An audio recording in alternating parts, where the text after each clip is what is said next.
धुळे मनपात जागतिक क्षयरोग दिन साजरा। याबाबत वृत्त असे की आज दिनांक 26 मार्च 2024 रोजी जागतिक क्षयरोग दिवस साजरा करण्यात आला। दिनांक 24 मार्च 2024 रोजी सदर हा जागतिक क्षयरोग दिवस येत असतो, परंतु मधल्या काळात सुट्या असल्याने 26/3/2024 रोजी सदर हा कार्यक्रम घेण्यात आला। धुळे शहरातील धुळे मनपा आवार येथील सभागृहात 4 वाजता सदर हा कार्यक्रम घेण्यात आला। या कार्यक्रमाप्रसंगी धुळे मनपाचे आयुक्त तथा प्रशासक श्रीमती अमिता दगडे पाटील, अतिरिक्त आयुक्त श्रीमती करुणा डहाळे, उपायुक्त हेमंत निकम, सहाय्यक उपायुक्त समीर शेख, कार्यकारी अभियंता नवनीत सोनवणे, शहर क्षयरोग अधिकारी डॉक्टर जेसी पाटील, वैद्यकीय आरोग्य अधिकारी डॉक्टर एम.आर. शेख यांच्या उपस्थितीत व प्रमुख वक्ते म्हणून MD. Medicine doctor Dilip Patil यांच्या प्रमुख उपस्थितीत सदर कार्यक्रम घेण्यात आला। यावेळी प्रमुख अतिथी म्हणून डॉक्टर संजय संघवी, डॉक्टर महेंद्र बोरसे हे देखील उपस्थित होते। यावेळेस कार्यक्रमाच्या सुरुवातीला क्षयरोग जीवाणूचा शोध लावणारे शास्त्रज्ञ डॉक्टर रॉबर्ट कॉक यांचे प्रतिमा पूजन करून दीप प्रज्वलन करून कार्यक्रमास सुरुवात झाली। 24 मार्च 1882 साली शास्त्रज्ञ डॉक्टर रॉबर्ट कॉक यांनी क्षयरोग जीवाणूचा शोध लावला, त्यामुळे 24 मार्च हा जागतिक क्षयरोग दिवस साजरा करण्यात येत असतो। त्यानिमित्तानेच आज धुळे मनपाच्या वतीने सदर हा जागतिक क्षयरोग दिवस साजरा करण्यात आला। यावेळेस जागतिक क्षयरोग दिनानिमित्त जनजागृतीपर रांगोळी स्पर्धा, निबंध स्पर्धा व निक्षय मित्र सत्कार या ठिकाणी कार्यक्रम घेण्यात आला। यावेळेस डॉक्टर संजय संघवी व डॉक्टर महेंद्र बोरसे यांना या ठिकाणी प्रमाणपत्र शील्ड देऊन त्यांना सन्मानित करण्यात आले। तर यावेळेस आशा वर्कर्स यांना देखील या ठिकाणी उत्कृष्ट कार्य केल्याबद्दल सत्कार करण्यात आला। तर यावेळी सर्व अधिकारी, कर्मचारी, आशा वर्कर्स मोठ्या संख्येने उपस्थित होते।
आपल्या सर्वांना माहिती आहे क्षयरोग हा पुरातन आजार आहे। पुरातन म्हणजे असं म्हटलं जातं की 5000 वर्षापूर्वी याचं अस्तित्व होतं। काही तज्ञांच्या मते 9,000 वर्षापूर्वीचा आजार आहे हा. अनेक जुने जे कथा आहेत याच्यात यांचे संदर्भ येतात. परत आयुर्वेद ग्रंथात हजारो वर्षापूर्वी क्षयरोगाचा उल्लेख आलेला आहे. क्षयरोग म्हणजे त्याचं नावातच त्यांनी सांगितलेलं आहे. क्षय म्हणजे झीज होणे. ज्या आजारामध्ये झीज होते त्याला क्षयरोग म्हणतात. आयुर्वेदात काही आजारांना फार छान नाव दिलेले आहेत. मधुमेह, मधु म्हणजे साखर आणि मेह म्हणजे मेहनत कर. म्हणजे ज्या आजारात त्या नावातच त्यांनी ट्रीटमेंट पण सांगितलेली आहे आयुर्वेदात. ज्या काळात लॅब नव्हत्या, कुठलीही साधनं नव्हती, त्या काळात क्षयरोगाचं वर्णन आयुर्वेदात आलेलं आहे. त्याला पूर्वी राजयष्मा म्हणायचे. राजयष्मा म्हणजे सर्व जे आजार आहेत त्यांचा राजा, म्हणून तो राजयष्मा. तर टीबीचं हा पुरातन काळापासून चालता आलेला आजार आहे. तर ही आपल्या भारतातली सार्वजनिक आरोग्य समस्या आहे. अजूनही आपल्या देशात रोज 5,000 लोकांना लागण होते टीबीची आणि 1,000 लोकांचा टीबीने मृत्यू होतो. 2025 पर्यंत भारत सरकारने क्षयरोगाचं निर्मूलन करावं असं ध्येय ठरवलेलं आहे. त्या दृष्टीने टीबीच्या कार्यक्रमात अनेक नवीन नवीन संकल्पना चालू झालेल्या आहेत. तर आपल्याला माहिती आहे किंवा पुरातन इतक्या वर्षाचं याचं निर्मूलन झालं नाही, कारण याच्यावरती रोगनिदान लवकर होत नाही. रोगनिदान लवकर झालं तर पूर्ण उपचार पेशंट पूर्ण करत नाही, अर्धवट सोडून देतो, काही आपल्यापर्यंत पोहोचत नाही. याच्यामुळे याच्यात डेथ रेट जास्त आहे. आपल्याला माहिती आहे हा आजार अति संसर्गजन्य आहे, हायली इन्फेक्शियस आहे. आता मी परवा एका शाळेत व्याख्यानाला गेलो होतो, तर अमिताभ बच्चनचं चित्र आहे त्याच्यावर. तर त्यांनी मला विचारलं तिथं तुम्ही अमिताभ बच्चनला का बरं पुढं करता. आता अमिताभ बच्चन जे आहेत, आता मी पोलिओ निर्मूलन मोहिमेत जवळजवळ 27 वर्ष काम केलेलं आहे. अनेक वेळा शहराचं मी प्रमुख नोडल ऑफिसर होतो पोलिओ मोहिमेचा. तर पोलिओला कव्हरेज मिळत नव्हतं जास्त, 60-65% काम होत होतं. तर अमिताभ बच्चन यांना ब्रँड अँबॅसेडर नेमलं. त्यांच्या रेडिओला, टीव्हीला, पेपरला जाहिराती चालू झाल्या. त्याच्यानंतर खरोखर पोलिओचं जे कव्हरेज आहे, भूत कव्हरेज पण आणि घरोघरी पण वाढलं. म्हणजे अबाव 90% पोलिओचं लसीकरण व्हायला लागलं. त्यानंतर त्यांना स्वतःला टीबी झाला होता. तर त्यामुळे ते या आजाराविषयी त्यांनी माहिती घेतली आणि ते टीबीचे पण ब्रँड अँबॅसेडर बनले. तर सांगायचा मुद्दा, आपल्याकडे कोणीतरी मोठ्या व्यक्तीने सांगितल्याशिवाय लोकांना अवेअरनेस येत नाही. ते सांगतायत म्हणून केलं पाहिजे बुवा असं. आपण आपल्या आरोग्य खात्यामार्फत कितीही आपण प्रसिद्धी केली, गौरव केला तरी त्याची एवढी जनजागृती होत नाही. आता हा अतिसंस्कृतजन्य आजार आहे. जर पेशंट शिंकला, थुंकला तर त्याचे ड्रॉपलेट इन्फेक्शन आहे, ते तुषार बाहेर पडतात. तर त्यांच्यामध्ये एका शिंकेमध्ये 40,000 ड्रॉपलेट बाहेर पडतात. ते तुषार ते हवेत 7 दिवस तरंगू शकतात आणि मातीत जर मिसळले तर 6 महिन्यापर्यंत जिवंत राहतात. त्याच्यामुळे हा आजार इतका पुरातन काळापासून आहे. आपण पोलिओचं निर्मूलन केलं, जागतिक आरोग्य संघटनेने आपल्याला सर्टिफाय केलं किंवा पोलिओ भारतातून गेला. देशातल्या फक्त 2-3 देशांमध्ये पोलिओ आता बाकी आहे. तर पोलिओची जी आहे ते जन आंदोलन बनलं होतं. त्याच्या सर्व सामाजिक संस्था, अनेक डिपार्टमेंटचा सहभाग होता. शासकीय शाळा, कॉलेज, परत जितक्या लोकांचा याच्यात एनजीओचा सहभाग घेता येईल आणि जाहिराती. त्याच्यामुळे ते जन आंदोलन बनलं होतं. म्हणजे रविवार पोलिओ हा त्या दिवशी वरिष्ठ पातळीवरून तर खालच्या पातळीपर्यंत अगदी कलेक्टर पासून सर्वजण रविवार पोलिओ रविवार असं ज्या वेळेस टीव्ही मध्ये होईल त्यावेळेस टीव्हीचं निर्मूलन होईल असं मला वाटतंय. तर जन आंदोलन म्हणायला पाहिजे. टीबीचे 2 प्रकार असतात, पल्मोनरी आणि एक्स्ट्रा पल्मोनरी. पल्मोनरीचं प्रमाण 80% आहे आणि एक्स्ट्रा पल्मोनरीचं 20% आहे. तर इतका पुरातन आजार असून याचा जंतूंचा शोध सर रॉबर्ट कॉक यांची प्रतिमा पूजन आपण आता केलेली आहे. यांनी 1882 मध्ये टीबीचे जंतू शोधून काढले आणि त्यांनी जो शोध निबंध मांडला तर त्याला जगभरात मान्यता 24 मार्च 1882 या दिवशी मिळाली.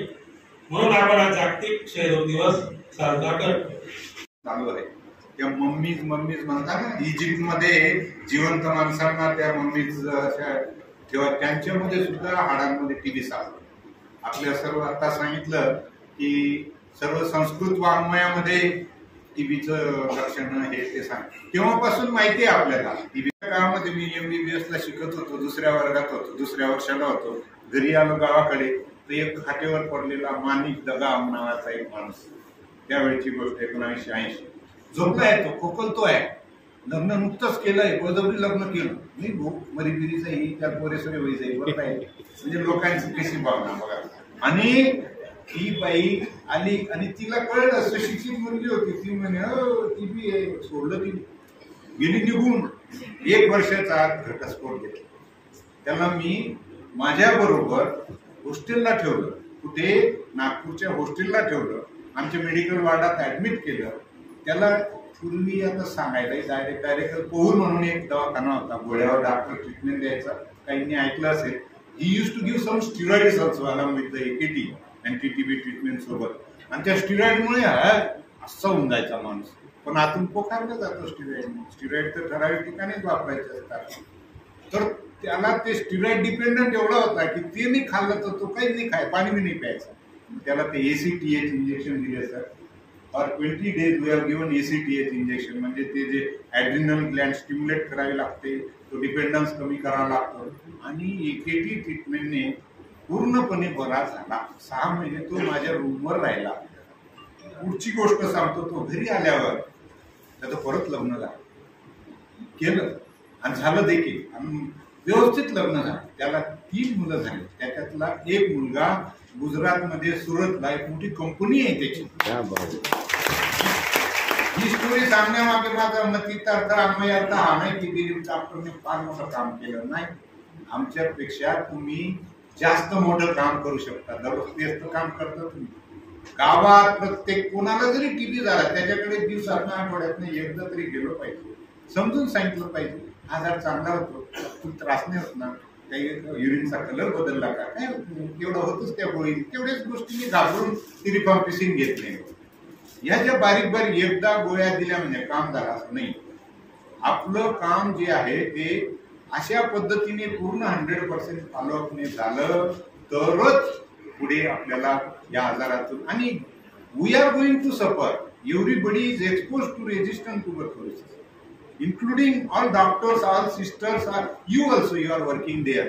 कोणता माणूस कोणाला रेजिस्टंट टीबी असेल काय माहिती. आपण त्याच्याबरोबर फिरतो, जातो, यात्रा भरते, गर्दी होते, ST मध्ये कोणत्याही गाडीत काय किती गर्दी, कसं पॉप्युलेशन किती आहे, सर्व तर एकाचा श्वास दुसरा श्वास घेतोय, त्या श्वासातून उसनवार असं तो वातावरण आहे. केव्हा आपल्याला टीबीचे जंतू हे असे चिवट असतात ना. आपण जसं हे सेप्टिक गाठ असते ना, कुठेही जखम झाली तर एक म्हटल्याबरोबर 1 लाख होतात. आता ते काय होतं, एवढा मोठा होऊन जातो पोट. असे असतात हे बाकीचे जंतू.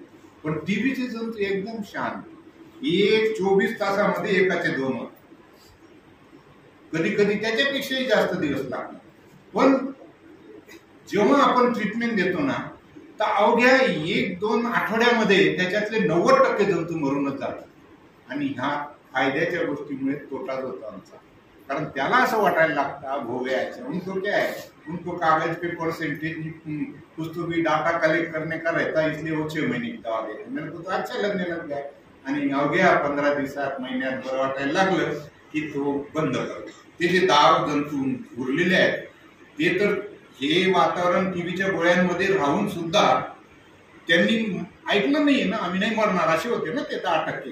मग ते म्युटेट होतात. म्युटेट म्हणजे एक वेगळ्या प्रकारचे अतिरेकी होतात आणि मग रेजिस्टंट होतात आणि मग त्याच्यामुळे त्रास होतो.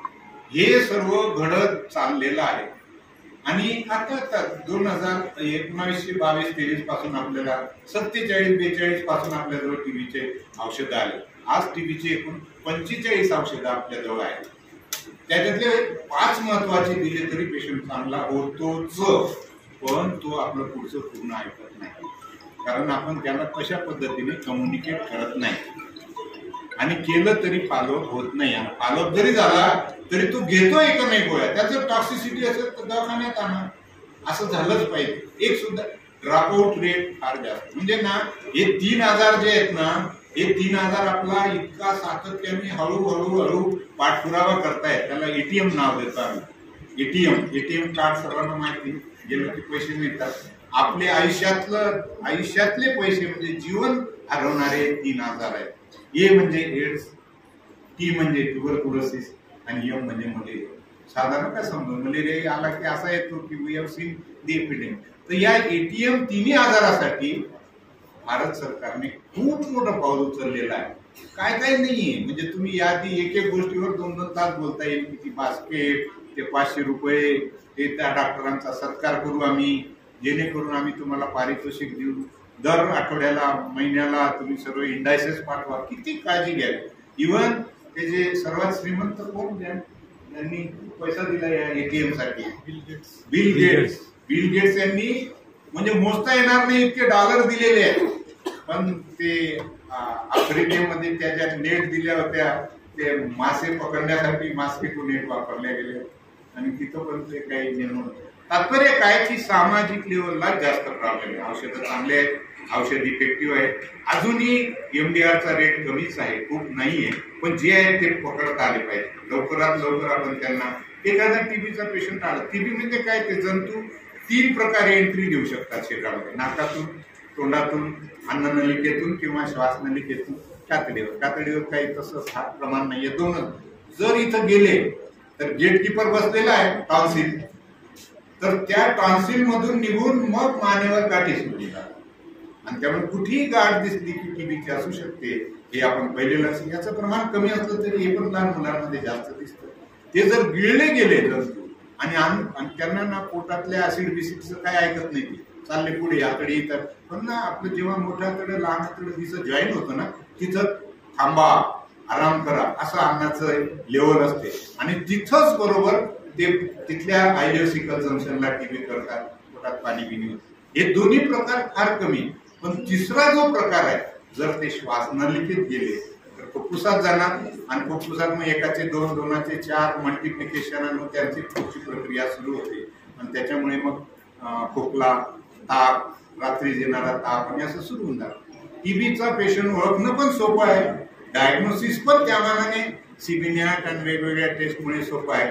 ट्रीटमेंटमध्ये जास्त समस्या येतात आणि ती ट्रीटमेंट आपण चांगली सांभाळली तर आपल्याला खरोखर यश अजून जास्त चांगले येणार. टीबी हा खूप मोठा त्यामध्ये सर्व जसं सरांनी सांगितलं की प्रायव्हेट सेक्टर आणि गव्हर्नमेंट यांनी हातात हात घालून चाललं पाहिजे. आणि कारण जवळजवळ 70 ते 80% टीबीचे पेशंट आणि प्रायव्हेट सेक्टरकडे जातात. त्यामध्ये आता आमची चर्चा चालू होती, what is science. Science is universal truth, म्हणजे त्रिकालाबाधित सत्य. एखादा पेशंट असेल टीबीचा, तो न्यूयॉर्कला असेल, लंडनला असेल, दिल्लीत असेल, मुंबईत असेल, धुळ्यात असेल, अक्कलकोट, धडगाव आणि कुठेही असेल तरी त्याची ट्रीटमेंट एकच व्हायला पाहिजे. That is science. सायन्स काय सांगतं की सगळीकडे एकच ट्रीटमेंट व्हायला पाहिजे. पण एकदा पुणे आणि मुंबई भागात एक सर्वे झाला आणि त्यांनी तिथले 400-500 डॉक्टरांकडनं, 500-1000 डॉक्टरांकडनं त्यांनी एक टीबीची केस दिली त्यांना. ते याचं प्रिस्क्रिप्शन तुम्ही कसं घेणार असं त्यांच्याकडनं लिहून घेतलं. तर त्या 500 डॉक्टरांमध्ये 80 वेगवेगळे प्रिस्क्रिप्शन निघाले. किती? 80. सायन्स प्रमाणे एकच निघायला पाहिजे, ऍक्च्युली सायन्स आहे, पण ते 80 प्रिस्क्रिप्शन निघाले. आणि म्हणून मग टीबी काही ठिकाणी फेल होतं. आणि दुसरं कारण, महत्वाचं कारण जे आहे की आपण ज्याला फॉल्स पॉझिटिव्ह आणि फॉल्स निगेटिव्ह म्हणतो, त्याचं प्रमाण सगळ्यात जास्त टीबी मध्ये आहे. फॉल्स पॉझिटिव्ह पण खूप वेळा येतात. त्या पेशंटला लिम्फ नोड असतो, इथेलिसी करतात. नियम असा आहे की डॉक्टर लोकांना सगळ्यांना माहिती, नियमप्रमाणे तुम्ही बायोप्सीज करायला पाहिजे. Literally you should go for biopsy, not for इथेलिसी. FNAC मध्ये ट्युबरक्युलोसिस दाखवलं, डॉक्टर पेशंट डॉक्टर होता, स्वतः डॉक्टर होते. मला ATT चालू आहे, 6 महिने माझ्याकडे आले, फरक पडत नाही म्हटलं बायोप्सी करते, बायोप्सीमध्ये लिंफोमा. फॉल्स पॉझिटिव्ह पण खूप आहे, फॉल्स निगेटिव्ह पण खूप आहे. म्हणून टीबीची ट्रीटमेंट ही तज्ञ डॉक्टरांकडेच व्हायला पाहिजे. आणि त्याचं जे मेन कारण आहे की बऱ्याच वेळा तज्ञ डॉक्टरांचं मार्गदर्शन न घेतल्यामुळे फॉल्स पॉझिटिव्ह फॉल्स निगेटिव्हला गोल झाल्यामुळे टीबीची ट्रीटमेंट ही चुकत असते काही वेळा. म्हणून टीबीची ट्रीटमेंट तज्ञ डॉक्टरांकडे व्हायला पाहिजे. प्रायव्हेट सेक्टर, गव्हर्नमेंट सेक्टर यांनी हातात हात घालायला पाहिजे. गव्हर्नमेंटने आम्हाला काही ठिकाणी खूप चांगला सपोर्ट दिलेला आहे. उदाहरणार्थ CBNET सारख्या टेस्ट ज्या प्रायव्हेटमध्ये खूप महाग पडतात त्या ज्यावेळेस गव्हर्नमेंटमध्ये उपलब्ध झाल्या तर आम्हाला ट्रीटमेंट करताना फार त्याचा फायदा झालेला आहे. त्या कंटिन्युअसली उपलब्ध व्हायला मध्येच मध्ये किट वगैरे संपतात आणि मग आम्हाला थोड्याशा अडचणी येतात आणि प्रायव्हेटमध्ये त्याची कॉस्ट परवडत नाही. जर आपण टीबी कल्चर करायला गेलं, सेकंड लाईन ड्रगचं कल्चर करायला 15,000 रुपये लागतात. ती पण प्रायव्हेटला परवडत नाही, बऱ्याच पेशंटना ते परवडत नाही. आणि ज्यावेळेस इंडिया टीबी किंवा HDR टीबीचा विषय येतो त्या ठिकाणी सुद्धा तज्ञ डॉक्टरांनी ट्रीटमेंट करायला पाहिजे. गव्हर्नमेंटने मदत केली तर आपण नक्कीच जे आहे आपलं उद्दिष्ट टीबी मुक्त भारत हे पार करू शकू. आपली सर्व यंत्रणा, प्रशासकीय यंत्रणा खूप चांगलं काम करते. आपण सगळ्यांच्या सहकार्याने आपण नक्कीच आपलं उद्दिष्ट पार करू. असा चांगला कार्यक्रम घेतल्याबद्दल मी सर्व आपल्या महानगरपालिकेच्या आरोग्य विभागाच्या आणि टीबी विभागाचे आभार मानतो आणि तुम्हाला सर्वांचे आभार मानते. धन्यवाद. नगरपालिकेच्या वतीने श्रीयुत JC पाटील साहेबांनी आणि त्यांच्या सर्व सहकार्यांनी हा अतिशय उत्कृष्ट सर्वांग सुंदर असा कार्यक्रम आयोजित केला आहे. त्याबद्दल सर्वप्रथम आपण सर्वजण त्यांचे टाळ्या वाजवून अभिनंदन करूया. आज व्यासपीठावर उपस्थित श्रीयुत Patil sir, Sanghvi sir, Borse sir, आमचे doctor Shaikh sir, Patil sir आणि नवनीत सोनवणेजी, निकम साहेब आता गेले मीटिंगसाठी आणि येथे उपस्थित सर्व आमचे महानगरपालिकेच्या सर्व वैद्यकीय अधिकारी आणि सर्व आशा वर्कर्स. आज खऱ्या अर्थाने मला असं म्हणावं वाटतं की क्षयरोग दिनासाठी हा जो कार्यक्रम आयोजित केला आहे तर या कार्यक्रमाच्या निमित्तानं आपण ज्या वेगवेगळ्या स्पर्धा भरविल्या त्या सर्वांना आपण आज इथे पुरस्कार देऊन त्यांचा गौरव केला. त्यानिमित्ताने सर्वांना एक चांगली प्रेरणा मिळेल. निश्चितच याची जनजागृती होण्यासाठी खूप मोठा परिणाम साधला जाणार आहे. आज आपल्याला अशा दिग्गज डॉक्टर सरांचं एक मार्गदर्शन मिळालं हे निश्चितच सर्वांना प्रेरित करण्यासाठी खूप महत्वाचं आहे. आज मला नक्की वाटतं की आज इथे उपस्थित प्रत्येक डॉक्टर, प्रत्येक आशा वर्कर यांच्या मनामध्ये अशी स्फूर्ती निर्माण झाली असणार आहे की आपण किमान एका तरी पेशंटला आपण यामध्ये निरोगी करू किंवा ट्युबरक्युलोसिस मधून आपण यांना बाहेर काढू. याच्यासाठी आपलं निश्चितच योगदान मिळेल. आपण नुसती प्रार्थना करून थांबणार नाहीये किंवा प्रतिज्ञा घेऊन इथून थांबणार नाहीये तर प्रत्येक जण यामध्ये मनापासून इन्व्हॉल्व्ह होणार आहे आणि आपलं योगदान यामध्ये देणार आहे. आपल्याला सरांनी मार्गदर्शन करताना सांगितलं की यामध्ये सर्वात जास्त महत्वाचं काय आहे तर इम्युनिटी. प्रत्येक पेशंटची इम्युनिटी, त्याची प्रतिकार शक्ती खूप महत्वाची आहे. तरच एक क्षयरोगाची जे जंतू आहेत ते त्यावर अटॅक करणार नाही किंवा ते असतील पण ते डॉर्मंट असतील किंवा ते ऍक्टिव्ह नसतील. जेव्हा तुमची इम्युनिटी कमी होईल, तुम्ही कमजोर व्हाल. जे आपण कोविडमध्ये बघितलं ज्यामध्ये कोमॉर्बिडिटी असायची. कोमॉर्बिडिटी आपल्या आशा वर्कर्सना हा शब्द चांगला माहितीये. तुम्ही घरोघरी पेशंटचा सर्वे करायचा तेव्हा कोमॉर्बिडिटी असलेल्या पेशंटवर तुम्ही जास्त लक्ष द्यायच्या. जे हार्ट पेशंट आहेत, मधुमेह आहे, जे असे पेशंट आहेत त्यांना आपण कोमॉर्बिडिटी संज्ञा दिली. तर असेच पेशंट जे असतात ते ज्यांची इम्युनिटी कमी असते ती इम्युनिटी कशी वाढवायची तर त्यांचा आहार, पोषण हे खूप महत्वाचा फॅक्टर आता सरांनी सांगितलं. त्यासाठी आपण आहार, पोषण आहार वाटप केलं आणि मला निश्चितच अशी खात्री आहे की आमच्या प्रशासनाचे अधिकारी तर घेतीलच पण इथे उपस्थित प्रत्येक जण एक निक्षय मित्र दत्तक घेईल आणि त्यामध्ये सुद्धा स्वतःचं योगदान देईल. तर आज आपण खऱ्या अर्थाने प्रतिज्ञा करून थांबू नये तर यासाठी प्रत्येकाने